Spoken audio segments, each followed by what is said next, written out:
Construir na casa do sogro, tenho direito? Muitas pessoas se casam e decidem morar na casa dos pais do cônjuge, seja por questões financeiras, afetivas ou de conveniência. Nesses casos, é comum que o casal faça algumas reformas ou construções na propriedade, visando melhorar o conforto e a qualidade de vida da família. Mas o que acontece se o casamento acaba? Bom, o cônjuge que contribuiu para as obras tem algum direito sobre elas?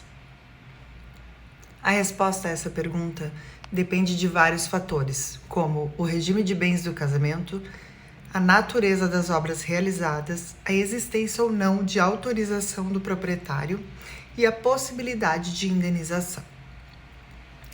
Vamos analisar então cada um desses aspectos a seguir.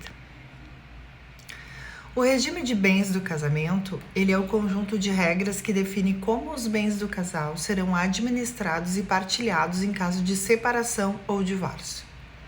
No Brasil, existem 4 tipos de regime: comunhão parcial, comunhão universal, separação total e participação final nos aquestos. No regime de comunhão parcial, os bens adquiridos durante o casamento, eles pertencem ao casal, salvo algumas exceções previstas em lei.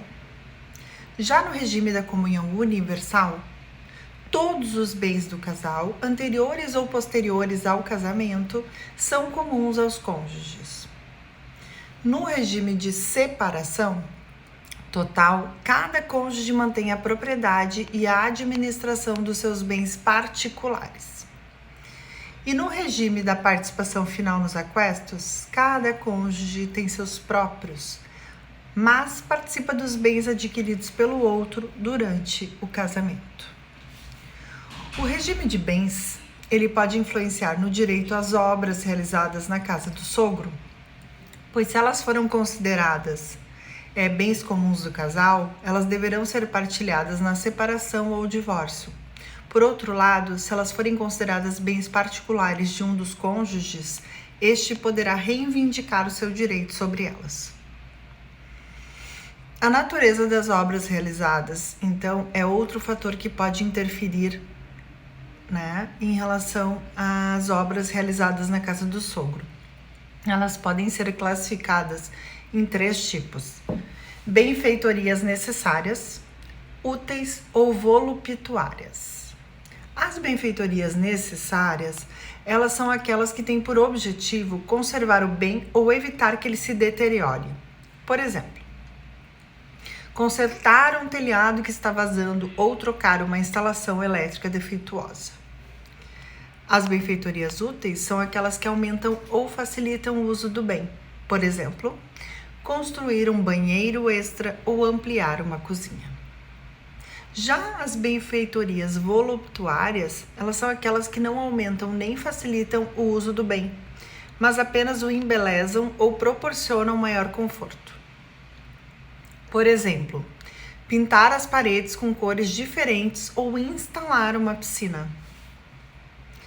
A natureza das obras, ela pode então influenciar no direito às mesmas, porque as benfeitorias necessárias e úteis, elas dão ao autor o direito de retenção e indenização, enquanto as benfeitorias voluptuárias, elas só dão direito à indenização se houver autorização expressa do proprietário.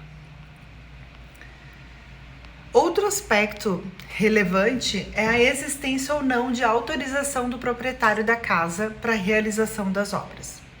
Se houver autorização expressa, o cônjuge que contribuiu para as obras terá direito à indenização pelo valor das mesmas, independentemente da natureza das obras ou do regime de bens do casamento. Caso não haja autorização expressa, o cônjuge que contribuiu para as obras só terá direito à indenização se as obras forem necessárias ou úteis e se o proprietário se beneficiar delas. Além disso, o proprietário poderá exigir a demolição ou a restituição do bem ao seu estado anterior, se as obras alterarem a substância ou a forma do bem. Por fim, outro fator que pode afetar o direito às obras realizadas na casa do sogro é a possibilidade de indenização. A indenização ela é o pagamento em dinheiro que visa compensar o prejuízo ou o enriquecimento indevido de uma das partes. Para que ocorra a indenização, é preciso que se comprove o valor das obras realizadas, o benefício obtido pelo proprietário e a ausência de autorização expressa, se for o caso. A indenização ela pode ser integral ou parcial, dependendo então das circunstâncias de cada caso.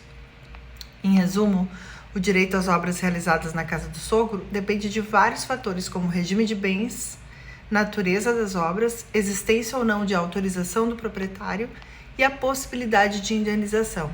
E cada situação deve ser analisada com cuidado e com base na legislação e na jurisprudência aplicável. Se você está passando por uma situação semelhante e precisa de orientação jurídica especializada, entre em contato conosco.